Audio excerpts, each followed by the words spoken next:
Assalamualaikum warahmatullahi wabarakatuh. Hai semua, perkenalkan namaku Diva Ketika Islami dengan nomor NIM 2304010013. Jadi di video ini saya akan mencoba membagikan tutorial cara menggunakan aplikasi GF Akuntansi. Nah, untuk tutorialnya akan ada di video selanjutnya. Oke, jadi teman-teman simak aja ya. Oke, yang pertama pastikan kalian sudah mempunyai aplikasi GF-nya ya. Ini contohnya. Lalu kita buka aja aplikasinya. Nah, di sini kalian sudah ditampilkan menu jendelanya, menu jendela awal. Dan ini kalian bisa pilih bahasa. Oke, jadi tutorial pertama itu adalah membuat database baru. Nah, langsung aja kita klik buat data baru. Nah, ini kita lanjut aja. Nah, ini adalah data yang akan disimpan di komputer kalian. Nama filenya. Nah, kalian terserah mau bikin nama filenya apa. Oke, lanjut. Nah, apakah Anda perlu titel? Nah, ini diisi sama aja ya, seperti yang tadi. Ya. Oke, lanjut. Nah, di sini kita di sini diminta ngisi nama dan alamat perusahaan dan informasi yang lainnya. Tanjung Pinang ya guys. Alamatnya itu ya alamat perusahaan kalian di mana didirikan. Lanjut negara sudah dan kirim pada laporan. Nah, ini dibayarin aja ya guys ya. Oke, kita lanjut. Jenis paket yang Anda pilih. Nah, jadi ini jenis paket yang misalkan kalian terserah mau gunain yang mana. Tapi kalau settingan aku pilih paket accounting platinum dan juga modul yang mau kuaktifkan itu ada modul dasar, fast control, dan GL control. Dan juga ini dia, buat kode perkiraan. Oke, kita lanjut. Nah, jenis usahanya, ini biarin aja. Dan ini juga, aku pilih ini yang tengah.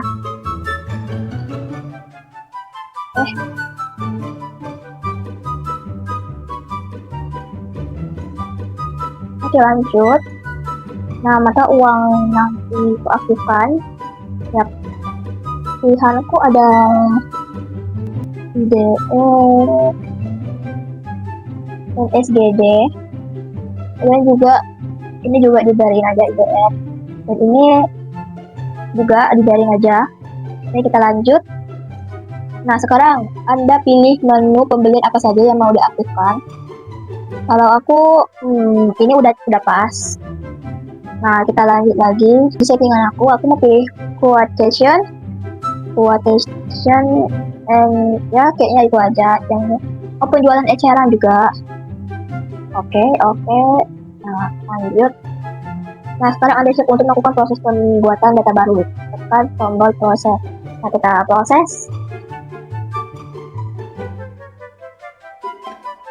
Oke, sudah. Jadi kita tutup.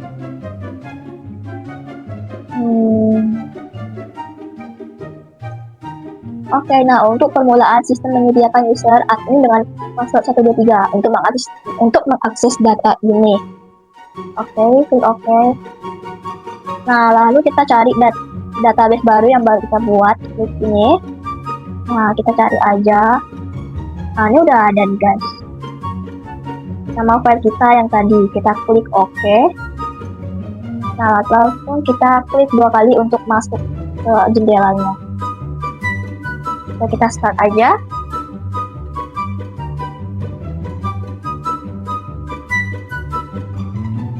Close. Nah, ini kita oke. Nah, ini tadi username dan password seperti di jendela sebelumnya. Kita isi admin, passwordnya 123. Nah, kalau misalkan teman-teman mau ganti password, klik ini aja ya. Kalau enggak juga nggak apa-apa, langsung klik OK. Dan ya, klik OK. Nah, jadi itulah cara membuat database baru guys. Nah, jadi yang pertama kita akan mencoba menginput data vendor. Nah, bisa langsung klik master file, lalu klik vendor. Dan beginilah jendela tampilan vendor. Klik icon biru yang kecil untuk menambahkan data baru. Dan ya, ini teman-teman bisa langsung tambahkan aja datanya. Dan ini adalah contoh data yang akan kita input. Nah, jadi teman-teman bisa lihat aja di layar atau ngikutin Caranya juga boleh.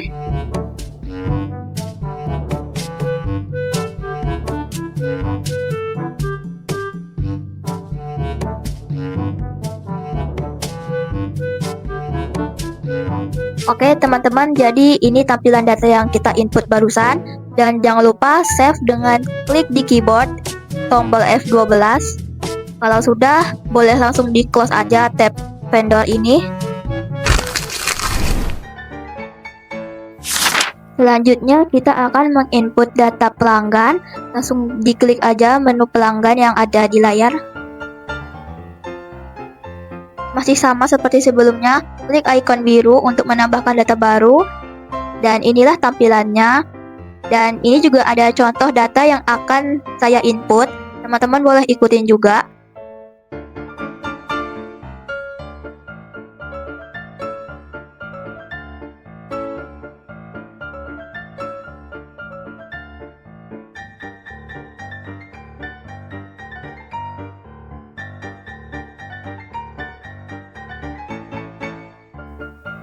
Kalau sudah selesai, jangan lupa diklik F12 di keyboard untuk save datanya. Langsung close aja.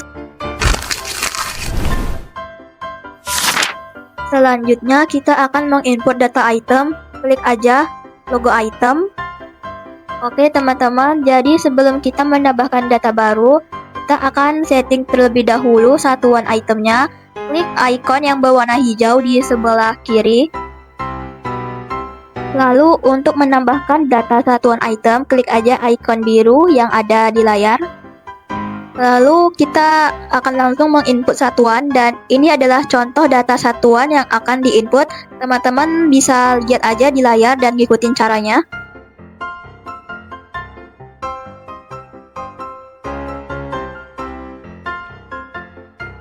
Jika sudah selesai, langsung di close aja. Lanjut kita klik icon biru yang ada di sebelah kanan untuk menginput item-itemnya. Dan ini adalah contoh data yang akan saya input, dan teman-teman boleh ikutin caranya ataupun melihatnya di layar.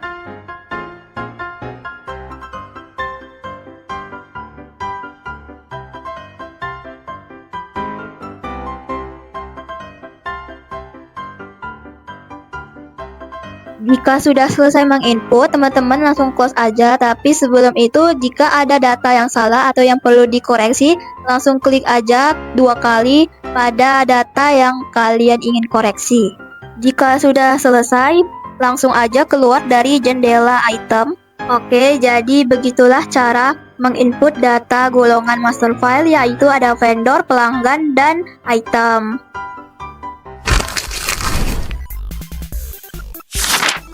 Oke teman-teman, kita lanjut ke kode perkiraan.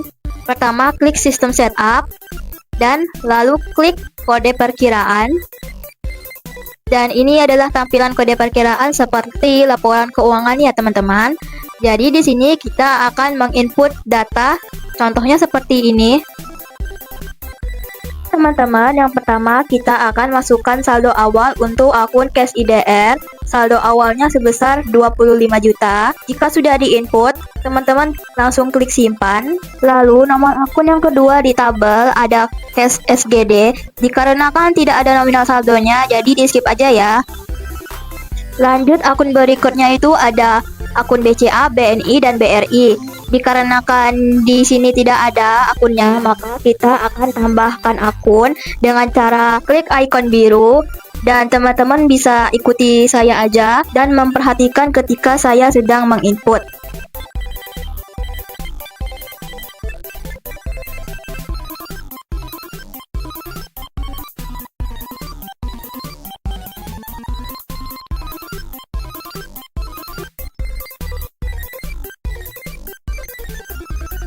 Dan untuk petty cash, piutang, sampai prepaid insurance, teman-teman bisa ikuti aja seperti yang ada di layar, dikarenakan cara inputnya sama aja seperti sebelumnya. Oke teman-teman, kita lanjut nomor akun kedua, yaitu ada kewajiban. Kita akan memasukkan angka APBRI. Nah, karena nggak ada di sini, jadi kita seperti biasa input data baru, klik icon biru.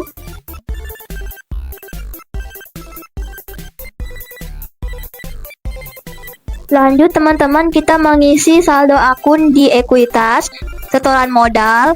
Nah, nominalnya sesuai yang ada di tabel ya. Setelah itu lanjut kita mengisi data yang seperti di tabel ini. Ada bangunan, peralatan kantor, kendaraan, dan perabotan. Diklik dulu header, yaitu judul besarnya. Lalu diinput aja sesuai tabel sebelumnya. Untuk akun peralatan kantor dan kendaraan dikarenakan sudah ada, jadi tidak usah ditambahkan.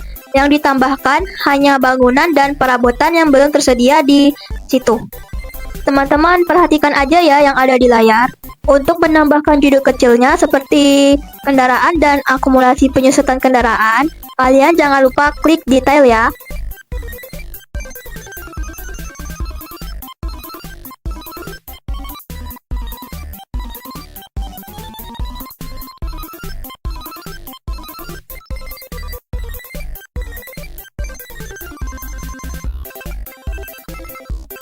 Jika sudah beres semua, jangan lupa klik keyboard F12 untuk save datanya.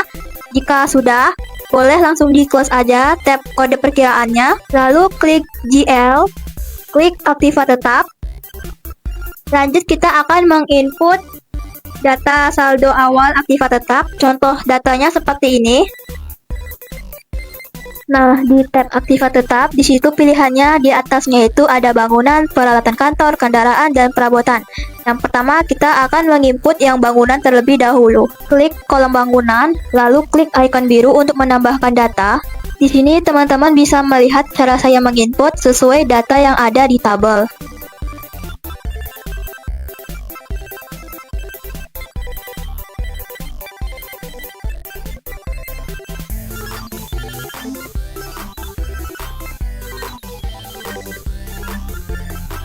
Jika sudah, lanjut klik kolom kendaraan dan tambah data baru. Datanya sesuai yang ada di tabel di gambar ini.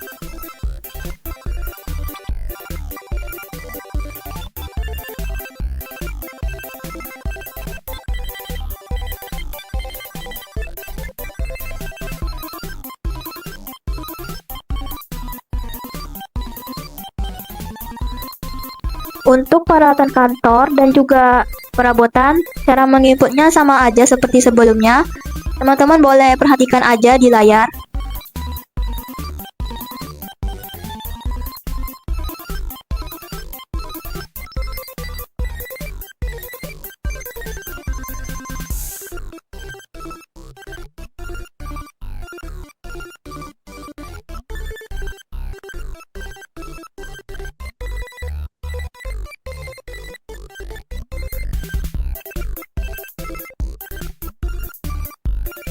Nah, jadi seperti ini tampilannya jika kita sudah menginput semua datanya. Dan jangan lupa klik keyboard F12 untuk save datanya dan langsung close aja tab aktiva tetap. Jadi seperti itulah cara menginput kode perkiraan dan aktiva tetap.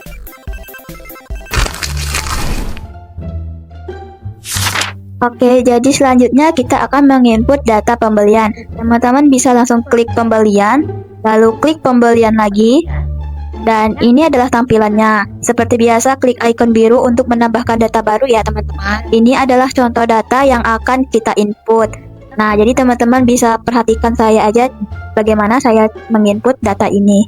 Di sini kita akan mencoba menginput data dari toko N109, lalu klik tambah yang seperti bentuknya kertas biru yang ada di layar. Jika sudah muncul tab baru, maka teman-teman bisa langsung isi itemnya, yaitu kertas A4 dan kertas double folio. Nah, teman-teman bisa aja langsung perhatikan di layar ya. Jika sudah selesai, teman-teman langsung klik simpan, maka akan muncul apakah Anda ingin mengprint bukti pembelian. Nah, kalau iya, klik iya teman-teman. Nah, jadi seperti ini ya bukti pembelian yang kita input tadi. Oke, jadi beginilah penampilan tab jika sudah menginput semua data vendor untuk pembelian. Sebelum keluar dari tab ini, klik F12 di keyboard untuk save datanya. Setelah itu, boleh langsung di close aja teman-teman. Oke teman-teman, setelah pembelian kita lanjut untuk menginput data penjualan. Nah, yang pertama itu klik menu SC, baru klik penjualan lagi, dan tabnya sama aja seperti pembelian, gak jauh beda. Dan juga klik icon biru untuk menambahkan data baru, dan tampilannya sama aja ya seperti pembelian sebelumnya. Di sini nama, lalu ada tambahkan item di icon biru berbentuk kertas. Kurang lebih hampir sama semua. Dan di layar itu ada contoh tabel data yang sedang kita input sekarang. Teman-teman bisa ikuti aja caranya dan juga menyimak ya.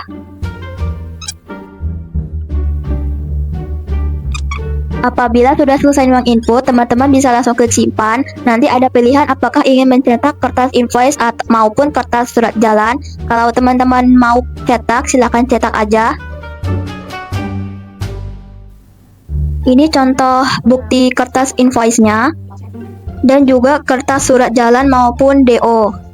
Jika sudah selesai, jangan lupa klik F12 untuk save data dan langsung close aja.